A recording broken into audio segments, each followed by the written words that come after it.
hopefully we can talk about where repair and engineering and ship maintenance and all that kind of stuff is going and what it's meant to do, because it's a big topic. And I actually think it's going to become bigger and bigger as we go forward. There's a lot of little things they've started to fit into this gameplay that weren't necessarily what we were expecting before. So to understand this, we're going to go back to the original design document. 2015, they released this document talking about ship repair and maintenance. 10 years. Things have changed a little bit, but a lot of this stuff is still true. Like if you scroll all the way down, you'll see that they say your personal multi-tool will have the same ability as a repair arm to use a laser and a low quantity of repair material to make quick fixes and patch jobs. Now, I know we're gonna get Beam Citizen jokes.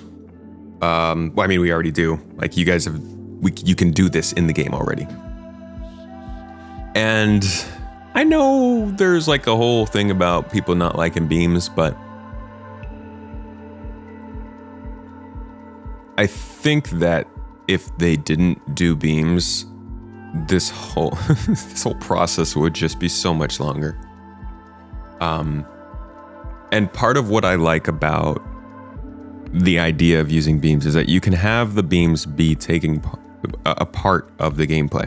So in this repair segment, you're using a beam with your multi-tool to do quick patch jobs, but you're also, creating the actual construction of the frame and figuring out the materials you need for that patch job. Like, it's not just that you're pressing a button to use a beam. It's like the medical gameplay, which is also not as deep as it should be, but you're not just pressing the button. There's also the complication of you have to know the drugs. Now, they have the auto mode, we can talk all about that, but there's this thought process, I think, that comes up where you hear that the beam is being used and you assume that the gameplay has to be simple because of that, but I think that they can use the beam to be a component of more complex gameplay. And it seems like that might be kind of what they're doing here. Because we have the beams, yes, we're doing these patch jobs, and we have the beams for charge and drain, but we're also having subcomponents. And these subcomponents go inside of other components. So now you also have to factor in the actual physical pulling in and out of components from these parts. Okay, well, this is now replacing and monitoring the performance of specific small pieces. This was also part of the original idea. When your ship takes damage, some of that damage will be transferred from the point of impact on the hull to the nearest system and weapon component. Those components then distribute that damage between itself and whatever subcomponents are attached inside. Your component being the relay, the subcomponent to that being the fuse, which I don't see down here. But on top of that, then we also have fires that can break out from these damages from this repair gameplay or rather requiring repair gameplay. So then you have the repair gameplay and the maintenance goes from just being a beam you point at something to raise some bar graph of health to a beam you point at something because you know what that something is and you went and got the correct material to point at it. And you also already put the fire out around it that won't damage it anymore. And then after you put that beam towards it, you're also pulling out the subcomponents and replacing them with something that does work. So it's not just a one-step process. And I think that makes the beam not as bad, I guess.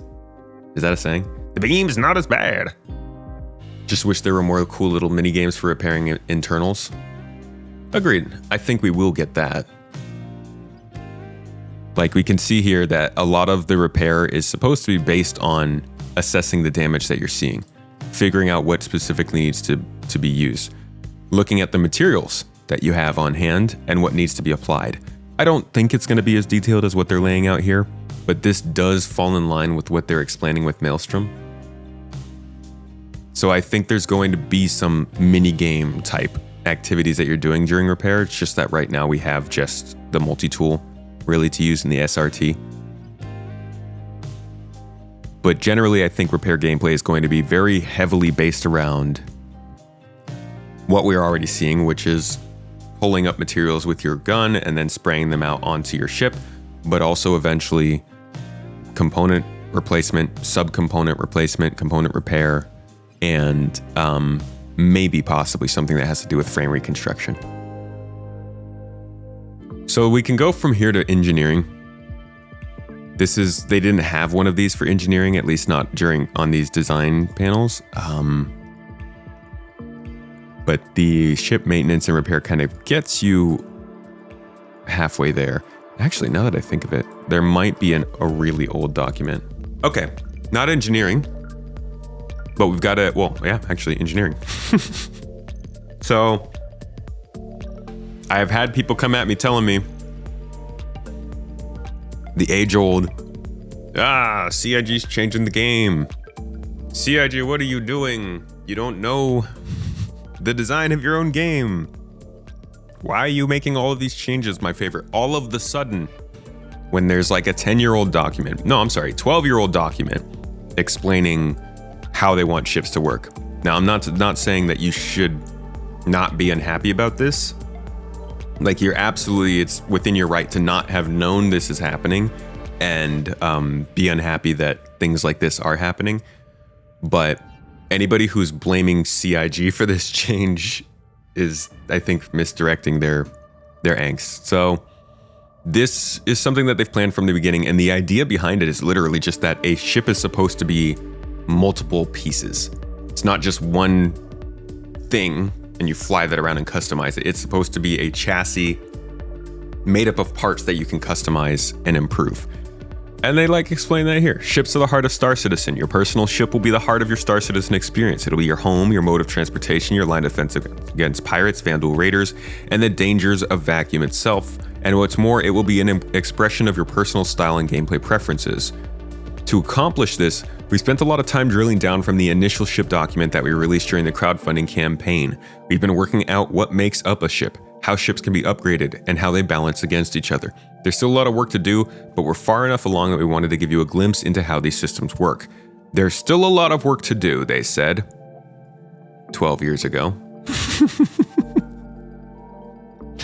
Yeah, the repair arm is an advanced 3D printer. All right, skipping all the fluff, let's go down here. Here's a look at some of the hardpoints and equipment that make up the ships in Star Citizen. You've got the hull, which is where you can mount additional armor for protection. We know armor.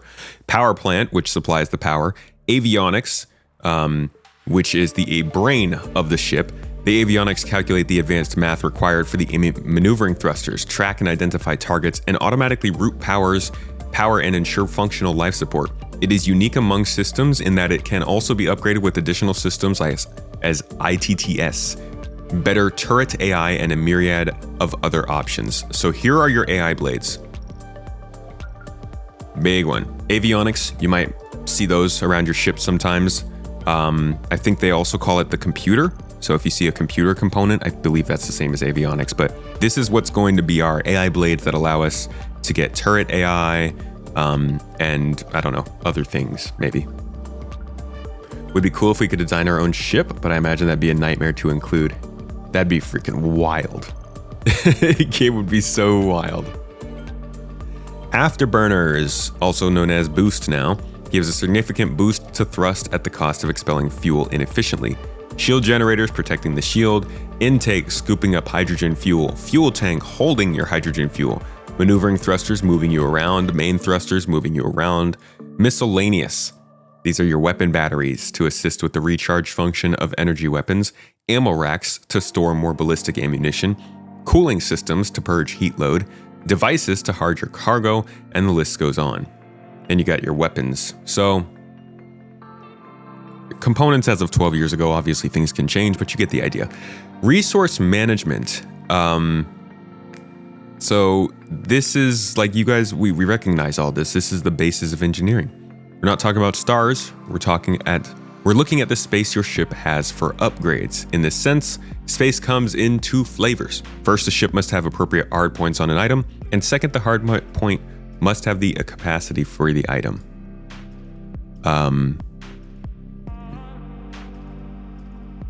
Back then it was very basic. You just had to open an Excel sheet at that point, you know?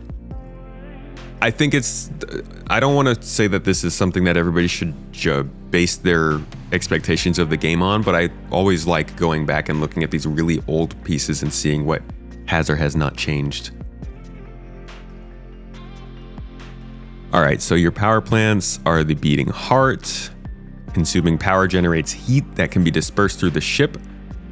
If the ship can't cool itself, it begins to damage its components. Wise pilots will install more cooling than the minimum provided by the hull to handle unforeseen heat spikes. We will talk about that later, but remember that. Keep that in mind. Heat spikes, unforeseen heat spikes, glitches, things that can do damage to your ship without you necessarily getting shot. All ships generate electromagnetic signature and reflect waves focused in their direction. These signatures are used by avionics signals to identify and track targets within their operational range. We do this in game. Power-hungry ships will generate a much stronger EM signature, while ships with minimal consumption may slip by unnoticed. This is like kind of why you might not want to be soloing that gigantic ship everywhere you go. It will benefit you to go and use that starter ship to taxi back and forth, or if you wanted to fly through Pyro because you're transiting between 2 star systems, maybe don't take your Star Lancer, just take like your Intrepid. This will make a difference. It can also make a difference in which ship you choose long term. Mass. Mass is an important factor in determining the speed and maneuverability of your ship. If your mass goes up, like if you add cargo, then your ability to rapidly change direction goes down. The CPU is part of the computer or avionics system. It's running the components of the ship requiring advanced circuitry and highly specialized software. These packages offer more robust targeting identification, increased radar range, ITTS, and many other functions, so you may be able to improve your radar and stuff this way. This might have been cut out into the radar and ping components. Yeah, the components of this is all what is going to make it so that your ship no longer explodes when you take too much damage. You just get disabled and you don't have to start over. You just have to repair your ship after probably defending from somebody else. This is also probably going to, for the people who get a kick out of just flying around murdering folks, it may be the case that disabling ships is just not as satisfying. I would be interested in seeing if you disable a ship, if somebody disables a ship and keeps shooting the hull, would the ship just persist? Can somebody survive that?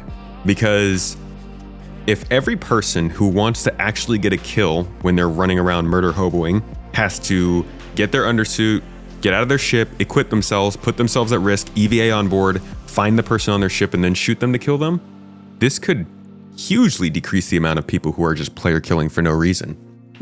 Granted, it could lead to a lot more disabled ships floating around out there, but there are also solutions to that. I do wonder how the loss of hard death like that, if it is the way that they've described it, how that might help with that.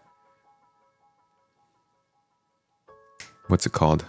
Impulse to murder that humans get. All right. Durability. How resistant is a part to damage will be of prime importance to pilots who expect to operate in hostile conditions. A high output power plant is useless if it stops working with only minimal wear or succumbs to the first laser bolt that finds its way through the shields to the hull. Folks, this isn't gone anywhere. This is very much still a part of the game. They were showing this off in large part here. So they're talking about it in terms of ships and components, of course, but we get a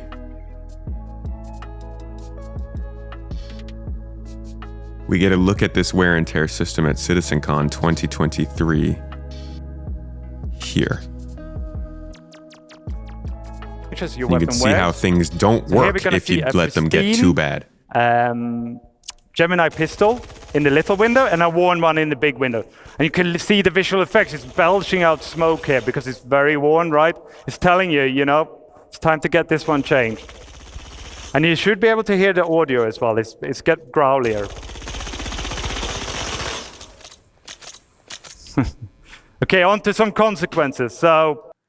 So So this is part of the wear and tear system that's supposed to affect basically all of the things that we're using in the game. And that's the idea behind durability. So when I find this really interesting is that when you look at your component ranges, we obviously are all looking for like the high grade military components, right? But let's say you're looking for very high performance components, something that's going to get you the absolute best performance whenever you need it. That might do well when you're racing or doing stuff like that. But if you're just long hauling trucking all the time, it might not be durable enough for that. For that, you might want to get an industrial grade component. But the industrial grade component maybe doesn't give you the fastest speed, you know? This idea of components being the sort of deciding factors of ship performance could make ship customization a lot more interesting, could make progression more interesting. It could give us a lot more loot to actually be looking out for out of these components and stuff like that. Overall, the idea of wear and tear, which is a clear money sink and a progression gate, could really help make this game feel like there's more progression in it. Okay, cost and availability. Every part in the game has a cost and credits that must be paid to purchase, but just having the money isn't enough. Not all parts are available everywhere. We know this well already. And even the locations that normally sell certain items can be out of stock if the supply chain to the factory has been disrupted. In these design documents, this is where a lot of player excitement was built with little things like this. Little itty bitty things like this. You'd read this sentence and you'd be like, okay, locations might not always have stock. Cool, that happens in games. It's just like randomly a thing. But then they throw in something like, if the supply chain to the factory has been disruptive, and players are like, ooh, I can break down the supply chain and I can make it so a store doesn't have stuff. Oh, this is gonna be so cool. And it builds from there for a decade. And expectations and like ideas and features and scope just gets so crazy when you say little things like that, I think. And that's part of why Star Citizen is a little bit all over the place. Performance tuning, tinking with your ship is a huge interest to many people. We see this in the real world, PC overclocking. So this is, I think, where we start to get into engineering. Performance tuning is the part of engineering they haven't really talked about yet. People just like knowing that they've squeezed every last drop of performance out of their gear. We know you'll want to push your ship to the limit, so we are including systems to let you try. Parts are manufactured within tolerances, and while every part that rolls off the line will function precisely to its rated value, its true capability can be discovered by players willing to risk the consequences of failure. What you're doing is overclocking your weapons and modules. So it's just overclocking. But the interesting thing about this, which they, again, don't really talk about too much, is that if you go back to the engineer design brief, it allows, and then you listen to the different jobs that everybody is supposed to have, you want to achieve with your ship. So if you want to go exploring, you ask the tuner to bring the items into a state that they are less prone to wear and tear, that they sustain longer, that they can or are more energy efficient or resource efficient. The tuner defines item groups, base resource consumptions, responsibilities or roles on your ship, as well as setting new min and max performances for all the ship items you have. So overall, the tuner is a very proactive role where we want to reward players who plan their crew activities in advance. So we don't really hear about this at all. When we hear about engineering, we're hearing about the stuff we're going to cover in a little bit, which is like replacing your fuses, repairing your components, putting out fires. It's not a great freeze frame, huh? But this is clearly something focused on performance proactively before things happen. So they've got this role that they've talked about that's overclocking your components, making them run more powerfully. Rasak said, I'm not sure if tuning is still in the plan anymore. I'm not going to disagree with you there. And I wish they would say that. So this was 2023.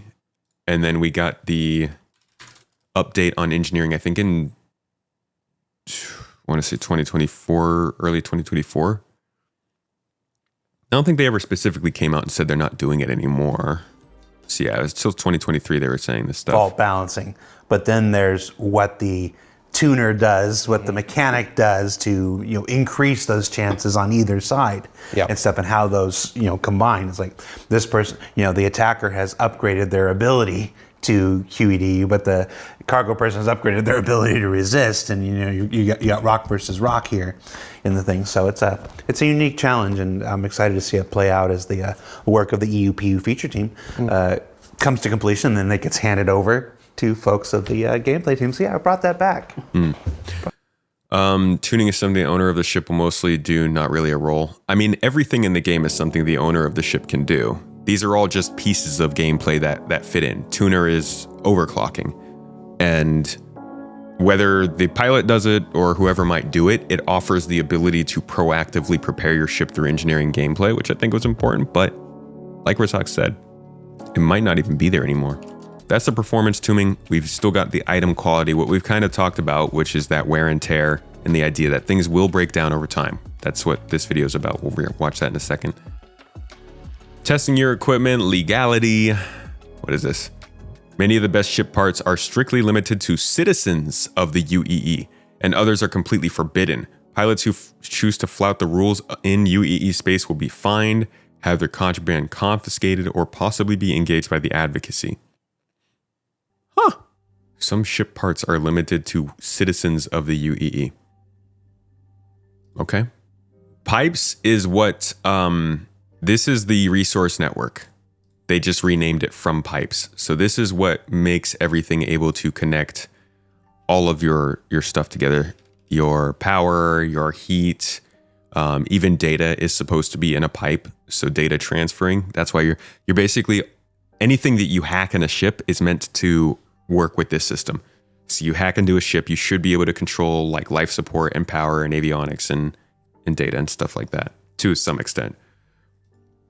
But the way that this reads out says, we accomplish this with various pipes connecting the system together. The power pipe supplies each device with power, while the data pipe transmits data between components. For example, the shield generator sends data out on the data pipe so the shield level can be displayed on the HUD. Pipes can be disrupted with varying repercussions. We want emergent gameplay to happen in your ship, not just in a larger game world, and a fully interconnected system of ship components allows us to make that happen. Here's an example. All this detail and flexibility is great if you are into it, but what if you just want to strap in and blast off without worrying how deep the customization system goes? No problem, they say. Customization will allow you to specialize your ship, but you'll still be able to enjoy the game without tweaking all the nuts and bolts. Not everyone geeks out on the specifics. Some just want to have fun blasting aliens and pirates from the cockpits of their space fighters. We need to shout this from the f***ing rooftops, because people think that engineering is going to legitimately mean they just can't fly a ship anymore. That's bigger than a starter ship. And it doesn't. It does not. It just means it's going to be more difficult. They even say, we're definitely catering to that playstyle too. They want to be able to allow people to fly solo and space fighters and dogfight and all that stuff. And this is a long time ago. Like, I think if anything, they would have leaned more into that by now, because the game has become more casual than it was back then. We're very excited about the direction of the ship upgrade system, and this is just the tip of the iceberg. Stay tuned over the coming months for more details. and decades.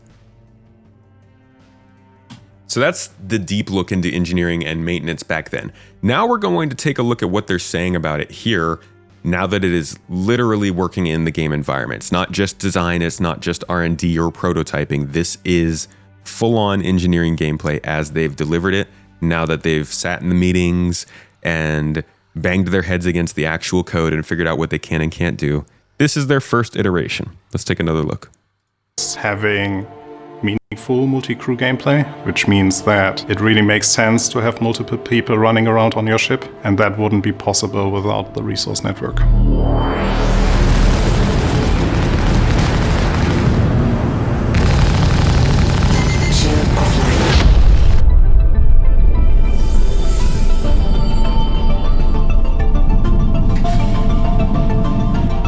So we say the resource network is a system that allows all the items and components that are part of the ship to talk to each other every ground vehicle, every base, everything that runs in Star Citizen with resources. Fundamentally, Resource Network is a replacement for the pipe system we had in the past that you may have heard about. We chose a similar system, basically doing most of what we're doing right now with the Resource Network, but in a way that was not as scalable as what we intend to do. Landing complete. So right now we just have one type of hydrogen fuel, but if we want to extend that in the future to having like multiple types that have some specific benefits on the thrusters, it's very easy now to add that resource. It's just a data setup.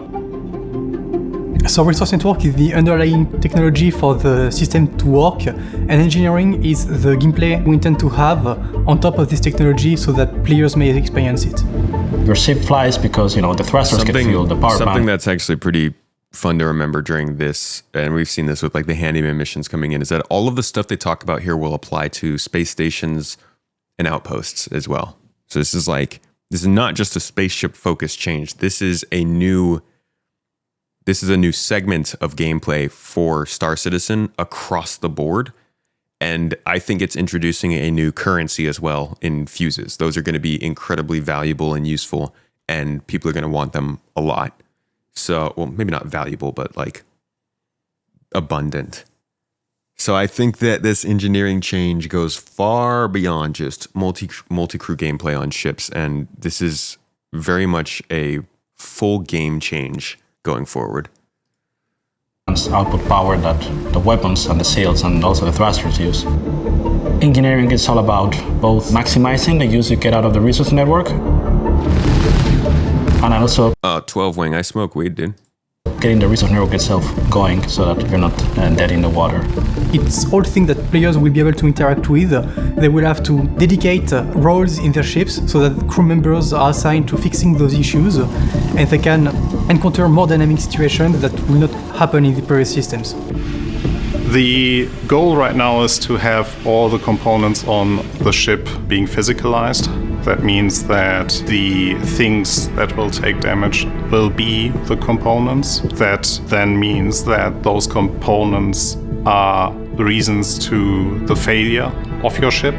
We have the power plants, which generate the energy that your ship consumes. You have the shield generators, which take in some of that energy to convert it to shield power. You have a radar system that allows you to tag. Yeah, bro, you're seriously missing something. I don't think you can repair your ships or vehicles right now.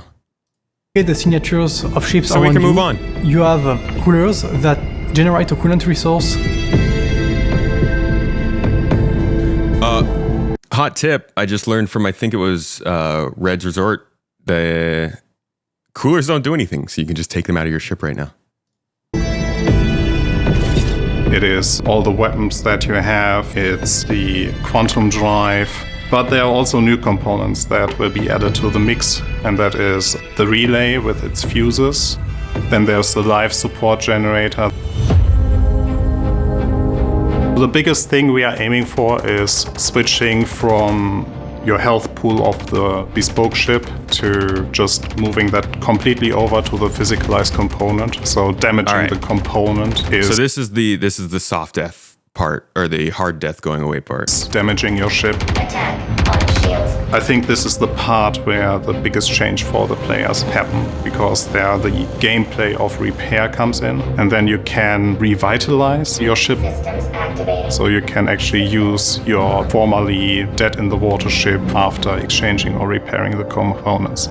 So that is going to be the absolute key. And I think maybe you misread what I said in chat. I'm not sure. But the idea is that you will essentially be able to repair your ship. You won't have to go back to a space station, which is, I think, freaking phenomenal.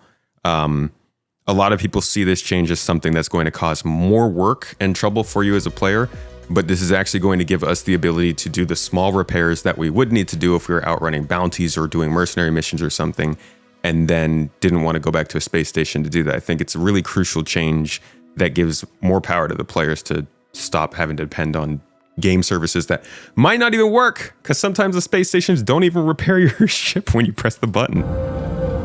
Well, we mentioned one of the new components, which is the life support generator. So let's talk about life support. The life support does all the tasks necessary to maintain the life support inside a ship. So it's the temperature, it's the atmosphere composition, it's the pressure inside the room. Your main responsibility is making sure that there's always enough life support resource produced to maintain a healthy atmosphere in the ship.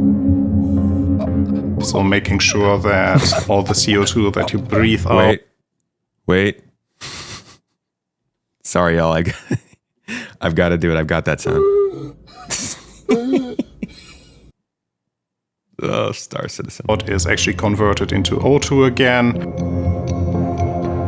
I'm interested in how they're going to play with the life support in this game to build some interesting situations. Or if you vented a room, that the room is filled again. Also, that... Holy crap. This is a scary change for Star Citizen because... That the room is filled again. Like, this is essentially you open a door and you're venting the room, right? This is the room system. You're losing atmosphere once you open to a vacuum, which isn't something you have to worry about now. You could stand right inside of an open door and you're not going to die. Now, obviously, I think it should be this way, but if you've played Star Citizen, you know there are plenty of interesting situations in Star Citizen where you might not be ready for the atmosphere to evacuate your lungs.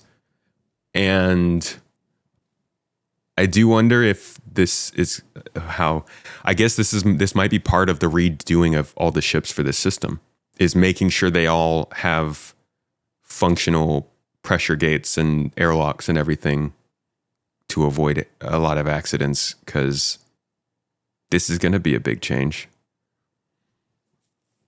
We'll see how that goes. So many people will kill their friends with this at the start. Yeah, no kidding. I mean, look at like the Valkyrie. You could be all the way up in the cockpit of the Valkyrie, and if somebody opens the back door, it can kill you. So they're either going to have to start putting a lot more air shields on ships, kind of like they do in newer ships like the Polaris, or we're going to have to get used to wearing helmets everywhere.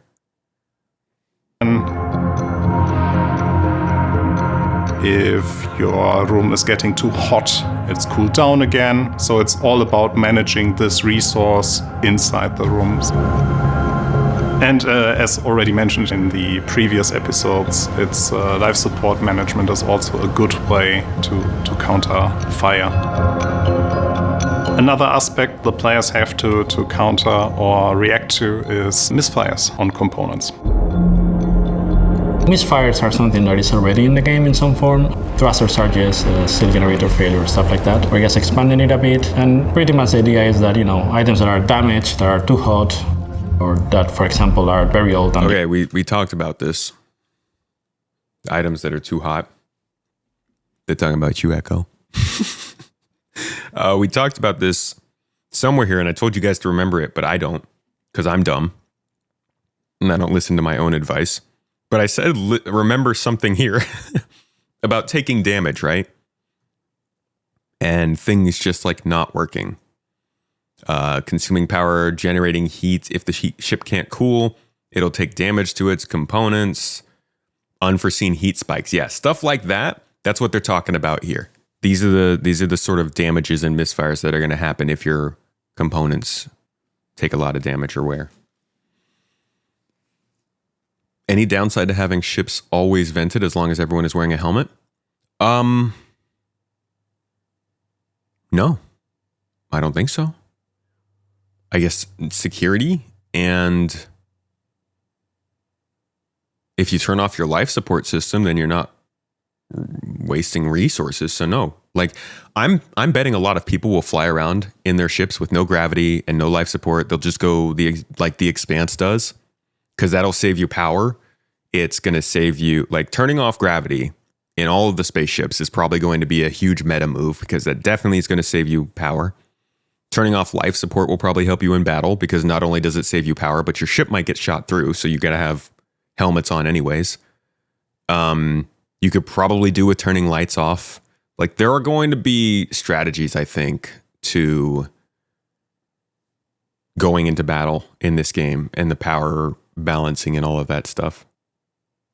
Can you keep life support on the bridge but vented elsewhere? It looks like you can. If you look at the kiosk here, it definitely looks like, so you've got like a component view, and then you've also got a room view. And I believe you can kind of, they don't show the room view very much here. So you can see here that you've got, this is an older UI, so it's not looking as good, but yeah, you can see that you've got the room system here. You can control all of your doors. They're showing you your life support system up here. The scrubbers are on. I don't know if you have life support control for the whole place, or if you can customize it by room. But you can scroll around and you can look at every room on your ship. Open any door, turn on or off any component. It's actually a really cool system. Like, this is this, in my opinion, is unmatched from this perspective. I know there are games like FTL that are really good at stuff like this, but in the first person perspective, this is going to be a really novel experience. I hope. I think. I don't. Maybe Space Engineers does this. I don't actually know. I feel like you remember them saying life support was tied to cooling, so rooms could get higher ambient temperature and overheat components faster. Yes. Life support controls the temperature. Yeah. So yeah, don't know how it's going to work, but as far as on a by room basis, kind of a look at it there. Now just take that and apply it to the new UI that they're showing us, which in my opinion is much cleaner than what it used to be. And you can probably tell it's going to be pretty decent. Although I'm surprised at how little they've still shown us of this system, even though it technically is supposed to already be in our hands. It is all the weapons that you have, it's the quantum drive, but there are also new components that will be added to the mix, and that is the relay with its fuses. Then there's the life support generator.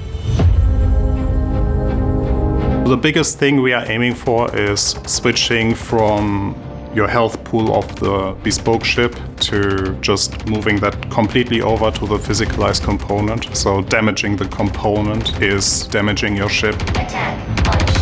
I think this is the part where the biggest change for the players happen, because there the gameplay of repair comes in, and then you can revitalize your ship.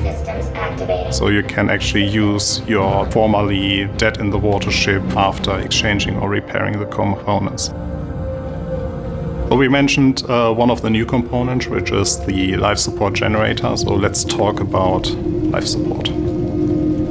The life support does all the tasks necessary to maintain the life support inside the ship. So it's the temperature, it's the atmosphere composition, it's the pressure inside the room.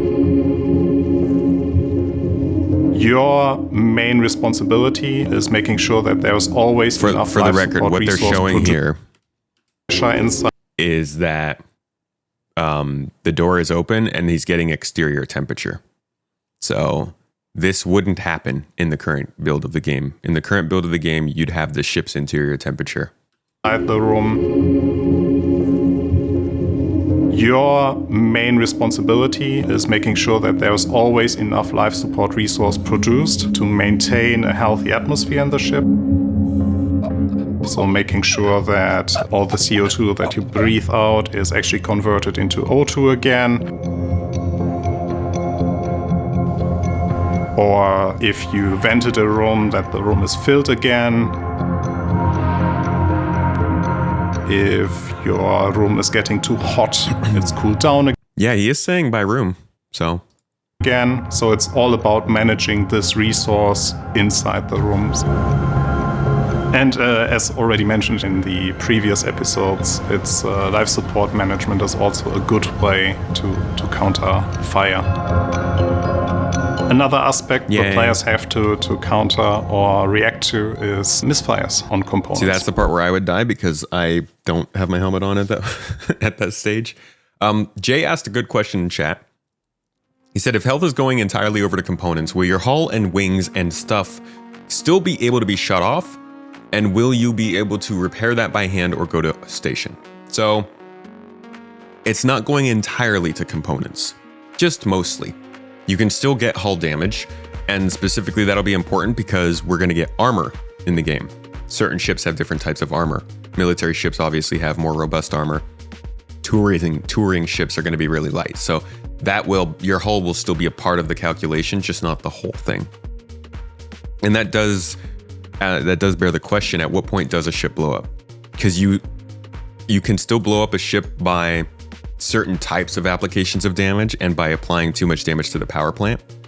So it will still happen, you can blow up, it's just going to be rare. And that line that they draw for that is going to be the interesting part. Misfires are something that is already in the game in some form. Thruster charges, steel generator failure, stuff like that. We're just expanding it a bit, and pretty much the idea is that, items that are damaged, that are too hot, or that, for example, are very old and degraded, will start misfiring. In some cases, that will be that it will take some extra damage. In other cases, it will be that they will stop working for a while. Other times, they will work indefinitely until an engineer comes by and manages to do some repairs. And some of the worst cases would be starting a fire, or in the case of, for example, power plants, engaging in a critical reactor failure and taking the ship with them. There is a chance that if the power plant reaches 0 health, it will run into a critical failure, and that critical failure then will cause the entire ship to explode. Yikes. It will give the player the time frame to react to that. So either by removing the component and throwing it out of the door and preventing your ship to explode, or even countering it by repairing the component and bringing it up to life again. So technically, okay, let me have some fun here. Technically, me and my friends could be battling somebody on a planet, and we take so much damage that we got to go and truck the power plant out the back. And because of that, our ship crashes down to the ground. Now we're stranded on a planet, just the 4 of us. We're like 2 systems away from our nearest friend. So we pull out the little base building thing in the back of the Corsair, and we start building up a small outpost. Slowly we get to the point where we have a crafter, and we can gather resources from nearby places and then build another power plant, throw it in the Corsair, and fly away having saved ourselves. Like, that should be technically possible, right? That would be a thing. Because if not, I need that to be a thing, please. For the initial release, we have a limited amount of Misfires, but we are preparing the system, or we did prepare the system to scale well for the future, so we can introduce multiple Misfires, and that leads us to damage penetration. So damage penetration is a simplified version of what we'll be getting eventually with a more physicalized system, but essentially what it means is that now certain types of weapons can This isn't new, no. Penetrate through the hull of a ship. This is a function of the weapon itself, its penetration values, and also of the armor of the ship, which can be depleted over time. So if you use ballistics, you have a higher penetration, which allows you to cut through the armor more deeply and touch the components inside the ship directly. As opposed to this, you also have energy weapons, which will be more effective at melting down the armor. The goal here is that you first need to bring down the armor health value to get to the fullest potential of your penetrating weapons. Then you can penetrate the ship and actually damage the components that sit inside the ship and not on the outside of the hull. Obviously, there's degrees to this. Larger ballistic weapons may have enough penetration against smaller ships that it will be able to penetrate directly, but it's all of a game of choices, and it's going to depend on your ships and your weapons. So with damage penetration and misfires happening, that brings us to repair. And the whole freaking reason we got into this entire video, because people asked about repair.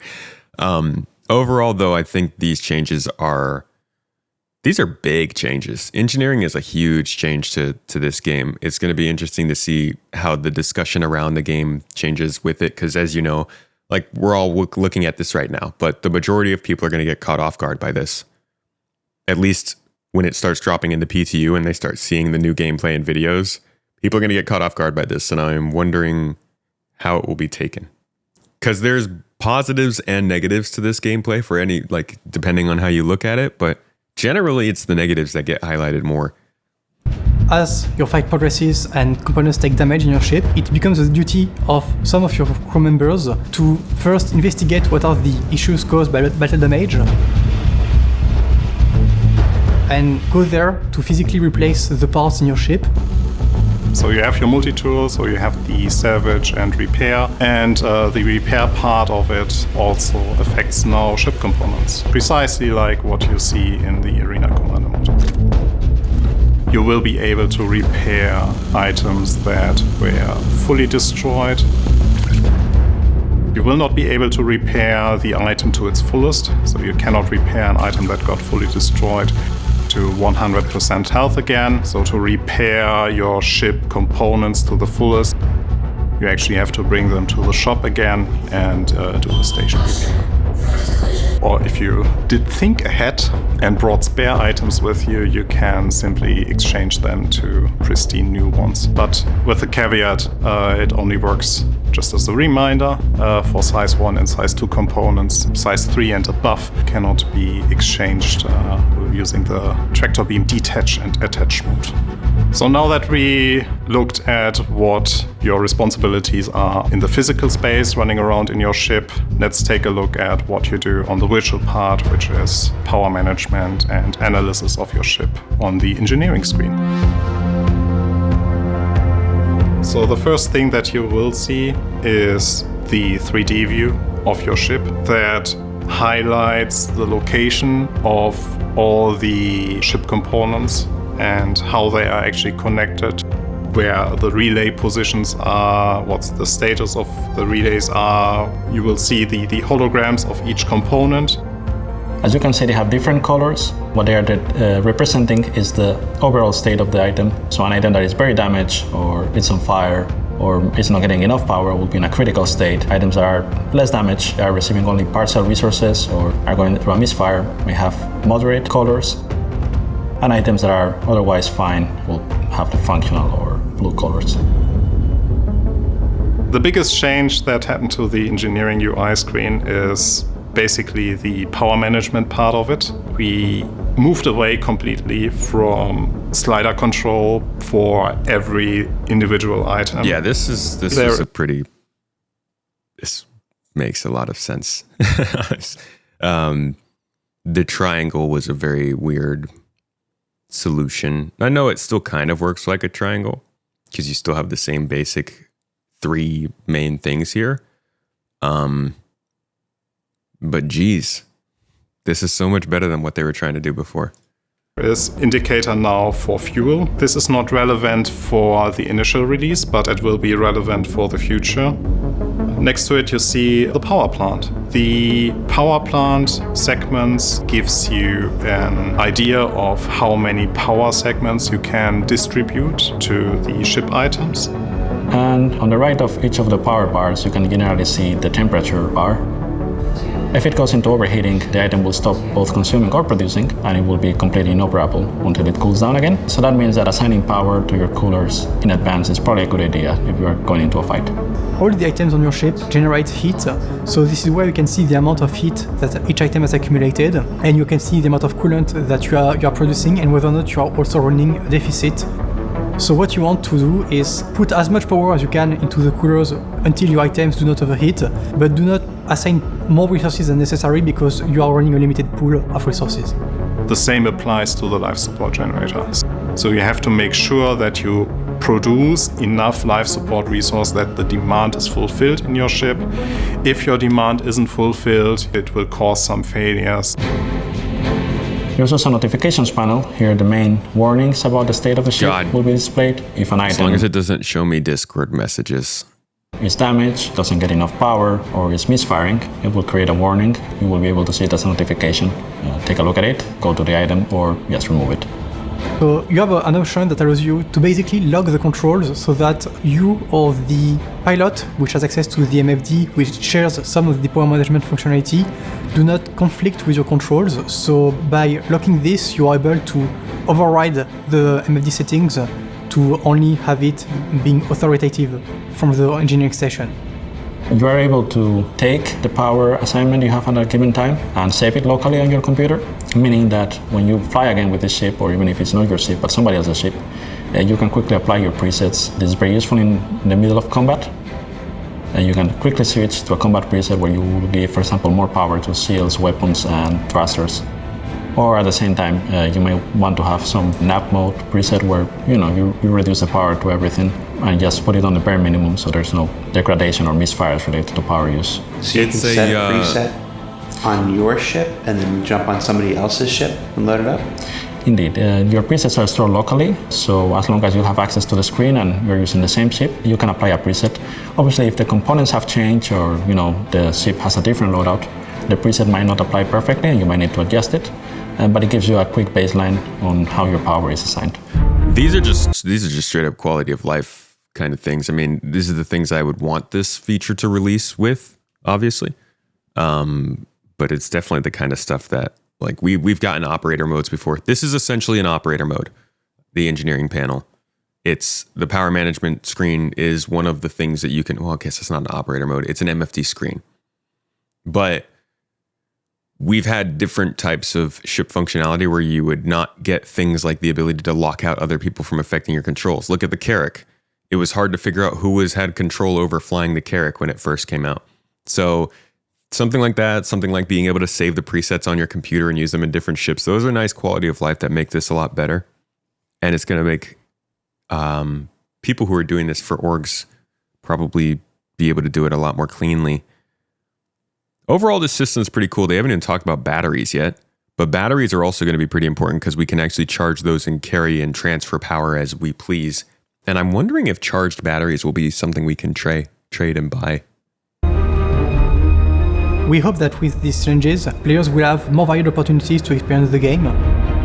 We'll encounter more situations where it feels relevant and enjoyable to have multi-crew gameplay in the ships, so that you do not think it's just about filling in the battle positions, like the turrets and the pilot seats, but it's more involved gameplay to actually manage your ships and try to fix the ongoing situations that occur within them. And we also hope that this makes larger vehicles, which have more interior space, both more troublesome but also more enjoyable to play with. We are still working hard to get it done for all of you. There are ships that already have the functionality. There are still ships that we are working on. But overall, we are super excited to finally get it into the PU. So the Arena Command Experimental Mode was already fun to observe what you can do with the entire system. And now with having the feedback from that, adjusting the gameplay a little from the feedback that we received from you, I am really looking forward to see what you all will be doing with it. So what did we learn this week? Well, we learned that there's a sweet new interface for dedicated engineering terminals aboard spacecraft. Engineering terminals. Okay, so that was mostly it. There's some other stuff you can learn, but that really gave you the gist of what engineering and ship maintenance is. This is the next big change coming to Star Citizen. I believe. I think this will be the next big feature update. It was supposed to be in 4.0, but it wasn't. It's shown up in like weird partial ways, like fuses are in the game and some of the repair stuff is in the game and you can move components around and there's power management, but the interconnectivity isn't there, life support isn't there, and like you could tell there's still things that need to be added for this system to exist. So it's like halfway there, but it's a big one. They've been talking about it for 12 years. They've been working on it for 5, 6. And we've been seeing it for almost 2. Not really sure when it's coming, but it could be April or March. Either way, I think it'll be a big change. And if you do want to try this out right now, you can. It exists in Arena Commander. You can try engineering. It's just a niche application. You're doing a C1 or an M2 or a C2 or something, and you have to have friends. But I would advise everybody give it a try if you want to see how it's going to affect ships.